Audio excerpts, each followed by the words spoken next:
Good day, everyone. My name is Jasper J. S. Baliscao. Today, I have my job interview for the position of Legislative Researcher at the Senate of the Philippines. Good morning, sir.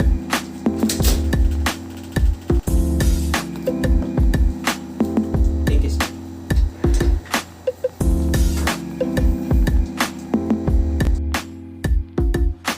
Sure, I would be glad to introduce myself. My name is Jasper J. S. Baliscao, and I graduated with my Bachelor of Arts in Political Science at the University of Mindanao and a Master's in Public Policy at the University of the Philippines. I also worked at the Sangguniang Panglungsod ng Davao, where I was the research consultant for socio-economic policies. From what I have experienced, I have developed a strong skill set, including data management skills and negotiating skills.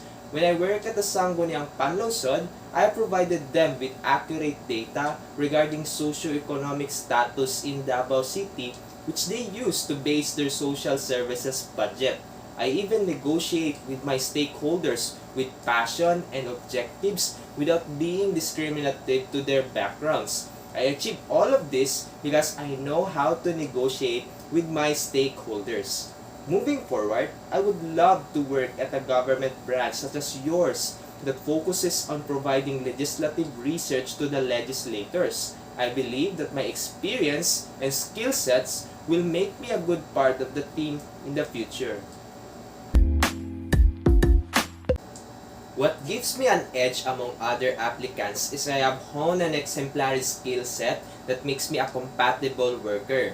I have an excellent command in the use of quantitative and qualitative research methodologies that enable me to offer brilliant perspectives in the socio-economic data of the Philippine demography. I also have a brilliant critical thinking skill that is important in making effective research analysis.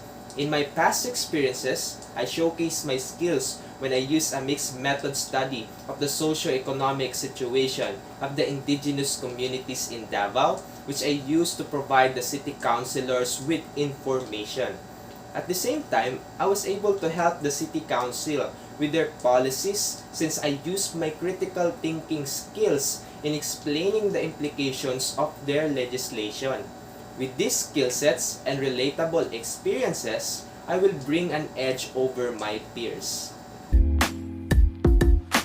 Yes, there was a time when my fellow research consultant was absent due to his emergency medical condition. The plenary session of the city council is only a week left, so my head researcher assigned the abandoned research study to me. The goal of that time was to provide the city council with the current socio-economic studies about the city during their plenary session. What I did to finish my work and her paper was I collaborated with my fellow researchers who have the background knowledge about it. I also perform multitasking skills and I showcase my negotiating skills to make my other research workmates collaborate with me. The result was successful because we finished the work and presented it before the city council. As a sign of success, they used our study to base their legislation during that time. One time that I disagreed with the decision was when a councilor proposed to only give 2,500 pesos for the monthly stipend of the urban poor benefactors. The objective of that time was to legislate adequate financial support for the urban poor in Davao City. What I did to convince the councilor to change his proposal was I showed him my gathered data that contains the adequate financial needs to improve the situation of the urban poor. The data show that a minimum of 5,000 pesos was the appropriate stipend to improve their socio-economic situation.